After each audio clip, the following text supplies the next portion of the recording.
Hey everybody, it's Chris and Tony back for another TigerSox review for the Blue Collar Beer Gourmet. We're here for you, We are here for you. not us. No, we are incidental. We are merely instruments of We, of beer's divine hand.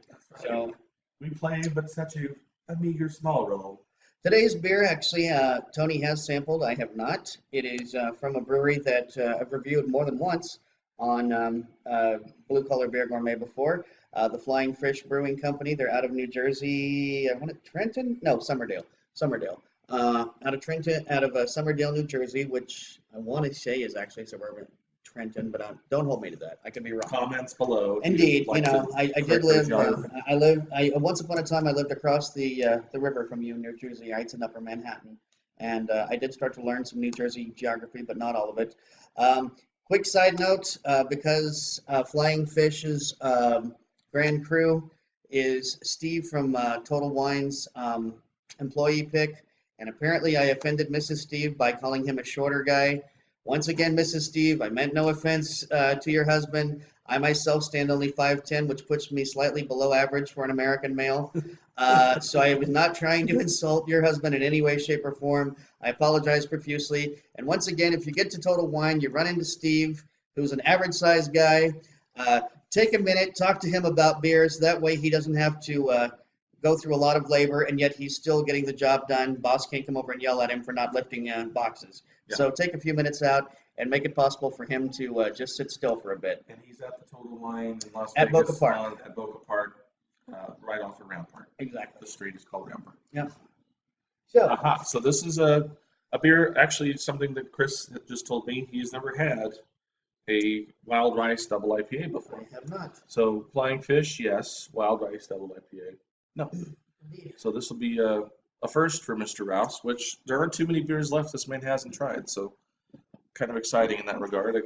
Well, as I was telling Tony, I think the only beer I've ever had that once about the top opener worked just fine. Crowding is good. Label the artwork is just fine. You should be able to use that for a wall mount. But I think the only time I've ever seen actually anybody put rice as an ingredient on their bottle is Budweiser, because rice is normally seen as a filler that most craft beers do not want to use. But wild rice, that's a different story. I could see specifically why somebody would want to use wild rice, take it to Here's a little different levels. here's a little story for you. Rice helps this beer ferment dry to better showcase the 5 different hops we use. We then dry hop with generous amounts of Chinook and Citra to create a nose that hints at tangerine, mango, papaya, and pine. So that's their story, and they're probably sticking to it. And An 8.2% ABV. used by date of 5th of September, so hats off to them for putting that. I didn't catch that. I hate the fact that it says used by, not drink by, but Used by 9. So if we've I got a guess, few months here. but if you're going to use it as a marinade for your brats, probably you want to use it by that time too. So that stands to reason. And it is an IPA. Let's face it, IPAs have shelf lives, Oh, yeah. unless they're doubles or triples like this with the high ABV. You want to drink your IPAs. IPAs are not the kind of beers you want to sit in the back of the fridge and let sit there for 6, 7, Right. 8, 9, 10 months. The only exception that comes to mind is Stone has a Enjoy After series. Yeah. Because everyone knows the Enjoy By By series. There's Enjoy actually After, a few yeah. of them back here, Enjoy By. They also have a slightly more pricey version called Enjoy After. So they actually want you to age the boy. So yeah, check out that color, Mr. Rouse. That is very nice. It is a golden color, really, with a medium carbonation. You can see that's not an overly crazy head, but at the same time, it's not going anywhere. Yeah. So it is a wispy head that is rather persistent. As I said, we've got It almost medium, looks like a cloudy medium Pilsner. carbonation. It is kind of hazy. Like Yeah, a it really hazy does. Pilsner is the color of this beer. But yeah, nice golden color. I mean, very It's nice, very attractive in clear. the sun. It's inviting. It makes you just want to plunge right into it and swim in it. Boy, do I smell those hops, and that's really coming through. Do you think the rice actually kind of, well, it says on the label it actually contributes to the nose. I think it kind of does, because I can smell the hops, but at the same time, I'll put it to you this way: if you poured me this beer, I would say I can smell something besides the hops, and I wouldn't know what that was, because I actually saw the label and saw wild rice. Right. I feel very confident that that's exactly what I smell. Mhm. So yeah, without knowing what it was, I'm not going to claim that I would go, Oh yes, of course, wild rice. But I am definitely getting something other than the hops, and I'm believing that to be the wild rice Yeah, on it's the got nose. a very, very pleasant hoppy aroma. It's clean. Mhm. It's neat almost. Smells good. What do you think? I think we should drink. I think we Cheers. should put it in our mouths.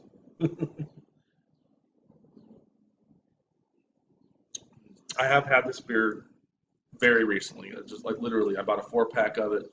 This is like my third one opening, so I'm still getting acquainted to the beer. I'd say a Your first thoughts? medium high mouthfeel. A taste that is hoppy but not overly bitter. There is a distinction, and it took me a while to realize that. I assumed that hoppy automatically meant bitter, and Right, vice versa. But no, there is hoppy and there is bitter. Now, hoppy right, oftentimes has a great bitterness to it, right.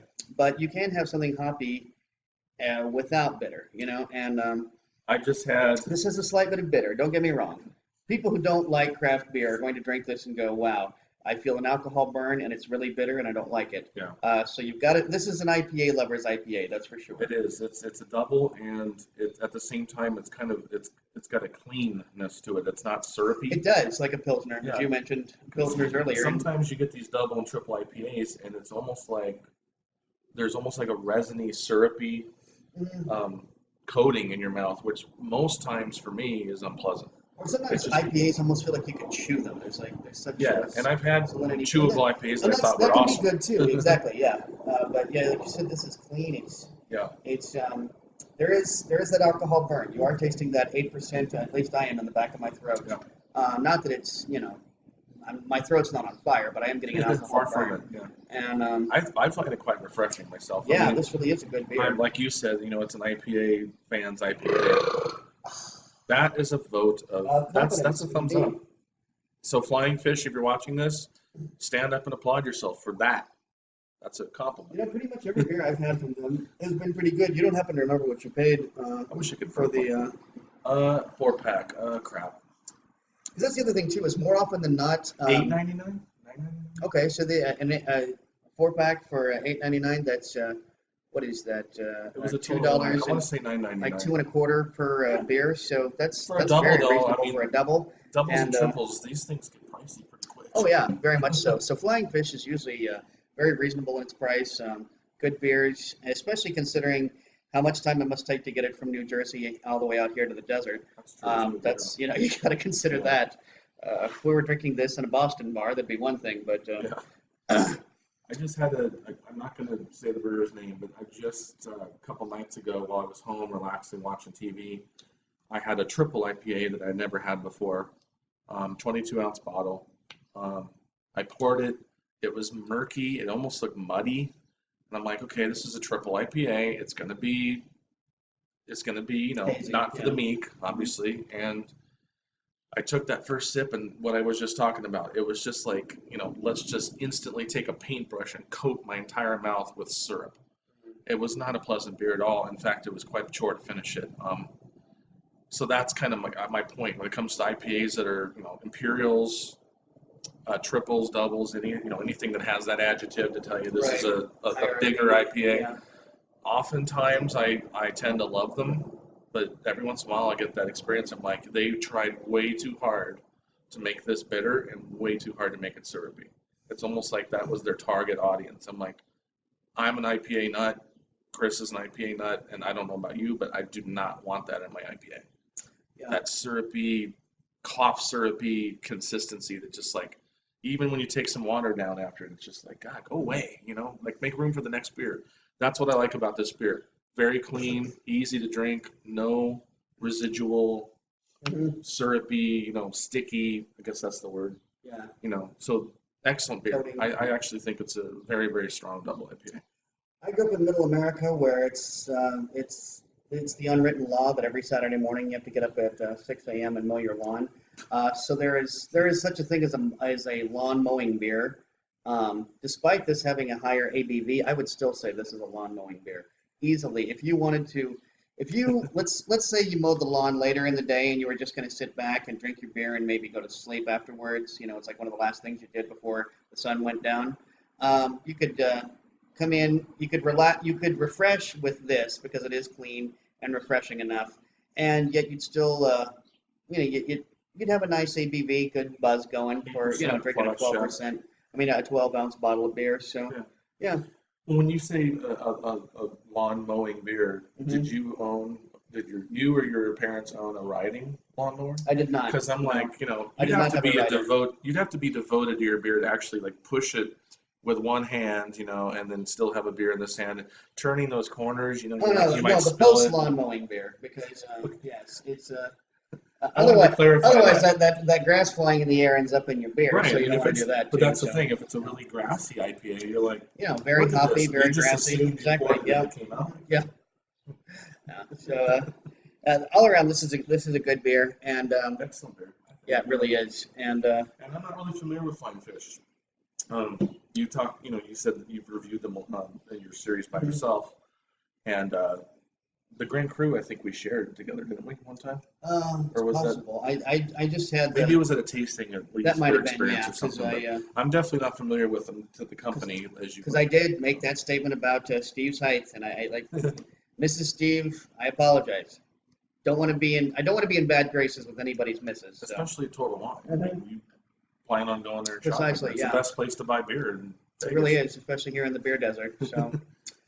So what would you score this? This is, for me, it's definitely got at least a 4.0. I think that's a good score. 4. I would go 4.